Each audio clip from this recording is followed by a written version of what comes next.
و عادتونه چې رسول الله صلی الله علیه وسلم په روژه کې لرل. دا و کارونه به معمولا پیغمبر صلی الله علیه وسلم په روژه کې کول. زه او ته باید وکړو ترڅو یو ښه روژه ولرو او روژې نه اعظمي استفاده وکړو.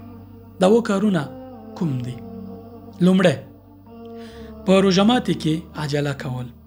ځینې خلک روژه ماتي راغلی دا ناست دي بس وخت اړوي په روژه ماتي کې چې صبر وکړه چې لا ښه پوخ اذان وشي، اذان خلاص شي. نه، چې دا اذان وشو بس روژه ماته کړه، عجله پکې کوه. دا د رسول الله صلی الله علیه وسلم عادت. دویم، دعا کول. پیغمبر صلی الله علیه وسلم په روژه کې دعاګانې لا زیاتولې، خصوصا د روژه ماتي پر مهال. د روژه ماتي یو 15 یا 20 دقیقې مخکې کښېنه، ټولې دعاګانې دې کوه. دغه د سرخان سر باندې شته ناستې او اذان ته په تمه یو روژه دی ده، دا د دعا د قبلېدو یو وخت دی. په روژې کې ځینې ځانګړي وختونه دي دعا پکې قبلېږي، په هغې کې یو هم دغه وخت دی. روژې ماتولو نه یو څو شېبې مخکې د روژه خرما په لاس یا اوبه ګیلاس په لاس دغه وخت کې دعاګانې قبلېږي. خو ځنډوئ مه، لکه د روژه ماتي نه مخکې دغه وخت کې هر دعا چې کې انشاءالله قبلېږي. په اخلاص یې کوه.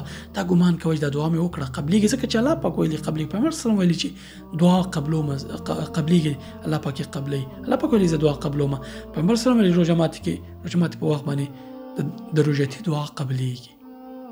ځان ته دعا کوئ، ماته مو کوئ، ټول امت مسلمه او خپلو هیوادوالو ته دعاګانې کوئ. دغه وخت کې د فلسطین بېوزله مسلمانانو، د غزې مسلمان ورونو خویندو ته هم دعا کوئ چې الله پاک د دوی نصرت وکړي، او انشاءالله کوي به. دریم، د قرآن کریم تلاوت کول. رسول الله صلی الله علیه وسلم به جبرائیل امین به راتو په روژه کې به یو ختم به ورسره کو. یو صحابي و، هغه د پیغمبر صلی الله علیه وسلم په اړه واورېدل چې دی ډېر ختمونه کوي، ورځ کې یو ځل قرآن کریم وایي. پیغمبر صلی الله علیه وسلم ورته وویل چې میاشت کې یو ځل قرآن کریم لوله. هغه ویل زه د دې نه ډېر کولی شم، ډېر انرژي لرم، ډېر توان لرم. ویل په میاشت کې 2 ځل کوه، 15 ورځو کې یو ځل.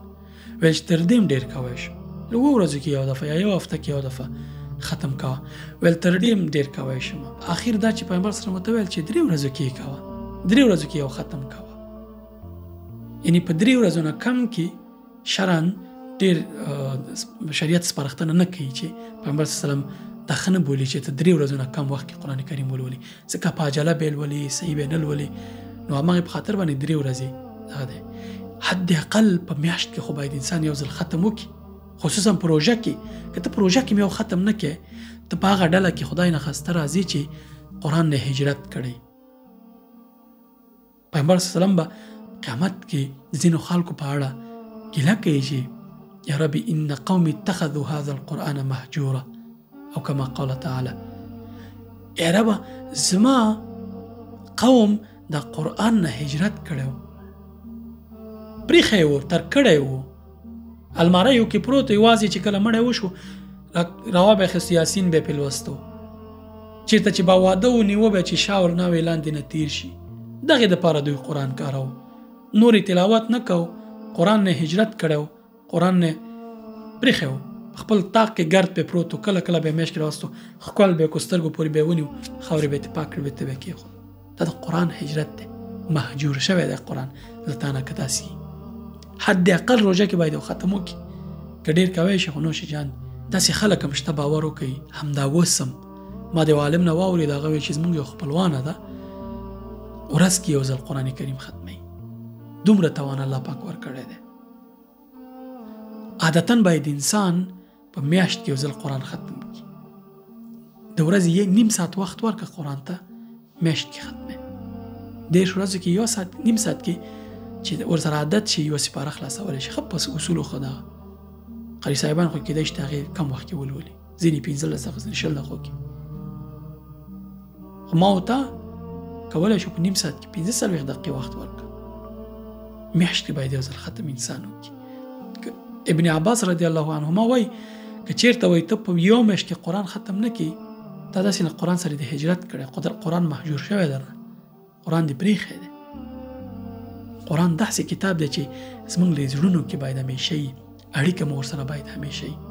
بیبي عایشه رضی الله عنها فرمایي پیغمبر صلی الله علیه وسلم تر ټولو انسانانو کنه اجود الناس، تر ټولو انسانانو ډیر سخي و، ډیر صدقه به ورکوله، ډیر غریبانو سره به مرسته کول، د غریبانو په حق کې ډیر هڅاند او کوششي و. خو روژه کې لا نور به صدقه کوله، لا نور به سخي کېدو. نو روژه د سخاوت میاشت ده، صدقه پکې کوه، شپې د پاره، ورځې د پاره بودیجه وټاکه، صدقه ورکوه. دا مې په هغه پلان کې شریک کړی، یوټیوب او فیسبوک او دې ځایونو کې شته. بل قیام اللیل، پیغمبر صلی الله علیه وسلم به شپه په عبادت رڼا کوله، قیام اللیل به کوه.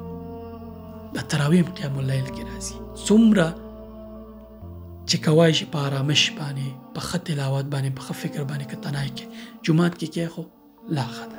نو قیام اللیل باید شپه په عبادت رڼا کړي، تهجد وکړي، د سهار د اذان داخلېدو نه مخکې، وخت داخلېدو نه مخکې د لمانځه باید عبادت وکړي، عبادتونه ځانګړي کړه، ښه عبادتونه دغه وخت کې کوه.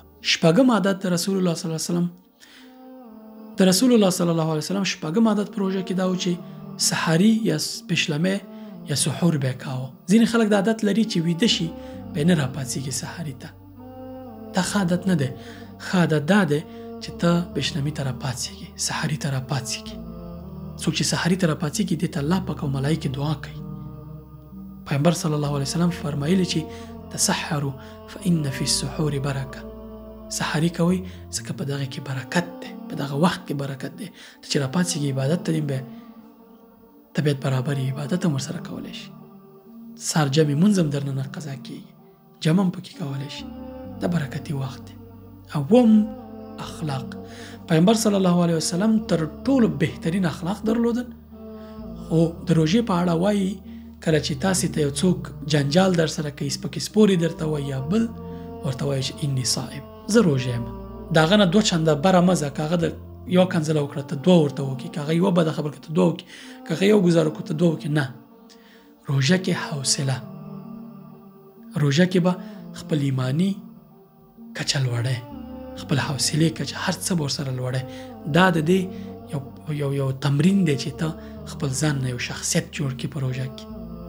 پیغمبر صلی الله علیه وسلم وایي چې در سره جنجال کوي ورته وایي چې انی صائم، زه روژه یم. یو به هغه خجالت شي، بل به د احترام وکړي، بل به جنجال نه بچ شي. جنجال خو سرخوږی دی.